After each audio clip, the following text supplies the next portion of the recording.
ओम श्री साईं नाथाय नमः। साईं के प्यारे भक्तों, आप सभी को साईं मॉर्निंग गुड मॉर्निंग। आपका स्वागत है आपके अपने यूट्यूब चैनल मेरे प्यारे साईं पर। साईं भक्तों, ये बाबा की कुछ बातें हैं जो इंसान को संपूर्ण जीवन का सार समझा सकती हैं। प्लीज़ इनको अपने जीवन में ज़रूर सुनिएगा ज़रूर, क्योंकि ये आपके बड़े काम की बातें हैं। और कमेंट में ओम साईं राम लिखिएगा। चलिए शुरू करते हैं। ये जीवन की कितनी बड़ी सच्चाई है कि जो इस दुनिया में आया है वो इस दुनिया में जाएगा भी, फिर भी वो हमेशा जिंदा रहने की उम्मीद करता है। उस मालिक ने इंसान को ये शरीर रूपी कवच दिया है, इसमें आत्मा अपनी जगह बनाई हुई है। मौत इंसान के इस शरीर को तो मार देती है, लेकिन आत्मा इस आत्मा को ना तो कोई शस्त्र काट सकता है, और इस आत्मा को आप जला भी नहीं सकते, और जल गला नहीं सकता, और पानी इसे सुखा नहीं सकता। इसलिए साधु संत कहते हैं कि सच को जानो और स्वीकार करो। सबका मालिक एक है। कि तुम किसी को धूल में मिलाना चाहते हो तो वो खुद धूल में ही मिल जाता है। यही तो मालिक का न्याय है। अभी जागो और कभी मन में जगह मत दो, अपने आप सही विचारों को सुनो, तभी तुमसे सदाचार और सत्कर्म होगा। किसी से ईर्ष्या करने से तुम्हारी प्रगति कभी नहीं हो सकती, और प्रगति के लिए साधना की, तपस्या की जरूरत होती है। अगर तुम सफल साधक नहीं बन सकते तो तुम्हारा जन्म व्यर्थ है, और साधक बनने की पहली सीढ़ी है ना किसी की निंदा करो, ना किसी की निंदा सुनो। दूसरों का बुरा कभी मत सोचो, कभी मत करो, भला करो, हर एक का भला। सबका मालिक एक, सबका भला करो। मौत के सामने उस बूढ़े इंसान को देख रहा हूँ गुरुदेव। अरे साईं, मौत तो हर किसी को आनी है, लेकिन यही इस सत्य को स्वीकार करने के लिए इंसान हिचकिचाता है और दुखी हो जाता है। इंसान जब जन्म लेता है तो उसके जन्म के साथ साथ मौत भी जन्म लेती है, परंतु इंसान इस बात को अनदेखा करते हुए जीवन पर्यंत जीता है। और जब मौत सामने दिखाई देती है तो आक्रोश करता है। तो यह आक्रोश क्यों गुरुदेव, क्यों? यहाँ की ये वस्तु ना तो यहाँ की नासवान है, फिर आक्रोश क्यों? साईं तुम भी तो भावुक हुए थे। हाँ, जहाँ भाव है वहाँ भावना है गुरुदेव, और जहाँ भावना है गुरुदेव वहाँ भावुकता भी है। जहाँ दिल है वहाँ दिल की बातें भी हैं। मेरे दिल को ठेस पहुँचते ही जब दूसरे दिल से आह निकलती है तो पता चलता है कि दो दिलों में रिश्ता बन गया है। और जब रिश्ता बनता है गुरुदेव तो एक रिश्तेदार की व्यथा दूसरे की भी व्यथा बन जाती है। अच्छी कथा बना लेते हो तुम साईं। कथा नौटंकी बाबा।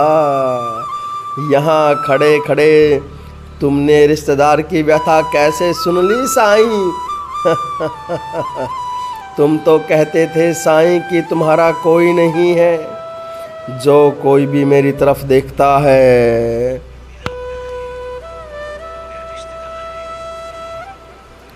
मेरे परिवार का सदस्य बन जाता है। और जब भी मेरे इस परिवार का सदस्य कोई दुखी होता है, व्यथित होता है, तो मैं भी व्यथित हो जाता हूँ और दुखी हो जाता हूँ। हर किसी को यही लगेगा कि तुम हर दिशा में हो, हर तरफ हो।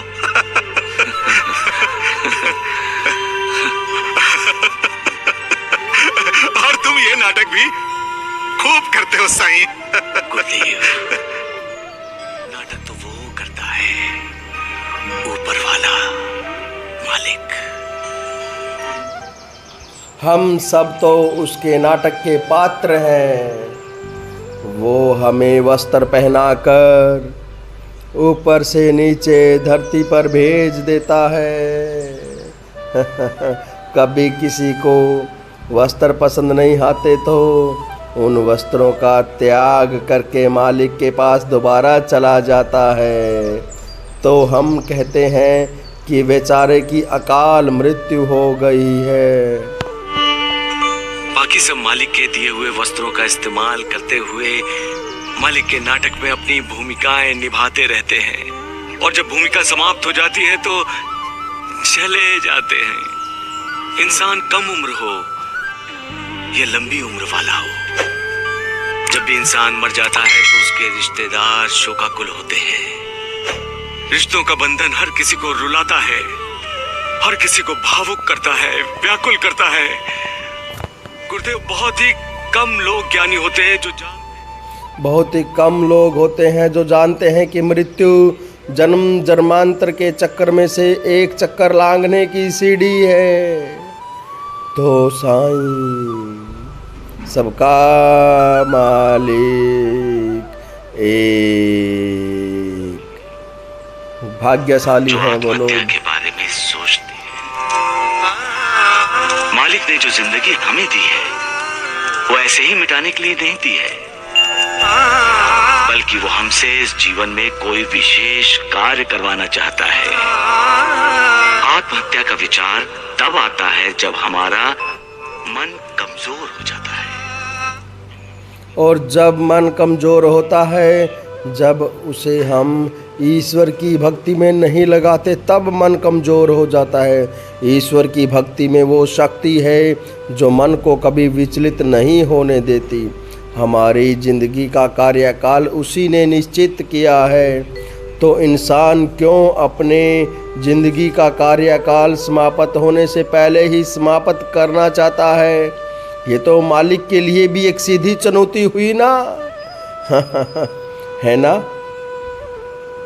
याद रखो, ये शरीर नाशवान है, लेकिन इस शरीर के अंदर का अशरीरी ईश्वर का अंश है, और यही अशरीरी ईश्वरी अंश हमें आत्म साक्षात्कार करा देता है। सबका मालिक एक। स्वार्थ में इतना अंधा हो जाता है कि ना उसे दोस्त दिखाई देता है, ना भाई, ना माँ, ना बाप। उसे सिर्फ एक ही रिश्ता नजर आता है, मैं और मेरा पैसा, मेरा अधिकार। उसका किसी पर विश्वास नहीं रहता, किसी पर श्रद्धा नहीं रहती। सबसे नाता तोड़कर वो अविश्वास, लालसा, नफरत, वासना, इन सब से नाता जोड़ लेता है। वो ये भूल जाता है कि मालिक की बनाई हुई इस दुनिया में कुछ भी काम नहीं आता। वो खाली हाथ आता है, और वास्तव में जब शरीर रूपी वस्त्र को त्यागने का समय आता है तो लोग निराश और भावुक हो जाते हैं। वस्त्र को त्यागने की जब कहानी शुरू होती है, यहाँ तक कि नहीं जाता, क्योंकि शरीर रूपी वस्त्र को त्यागने का मतलब है जिंदगी को त्याग देना, उससे हाथ धोना। जिंदगी तो सबको प्यारी होती है।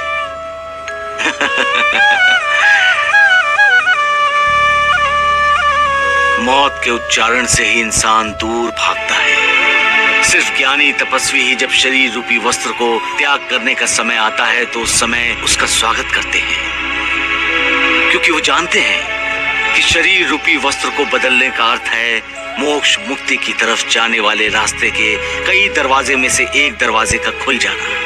बाकी सारे अज्ञानी आसक्ति के बंधन में अटके पड़े रहते हैं, कोई रिश्तेदारी के बंधन में, तो कोई प्यार ममता के बंधन में, कोई जमीन जायदाद के बंधन में, तो कोई हीरे जवाहरात सोने चांदी के बंधन में।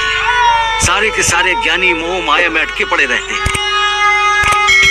मुक्ति का दरवाजा सामने हो फिर भी उसे खोलने के लिए दस्तक नहीं देते। सबका मालिक।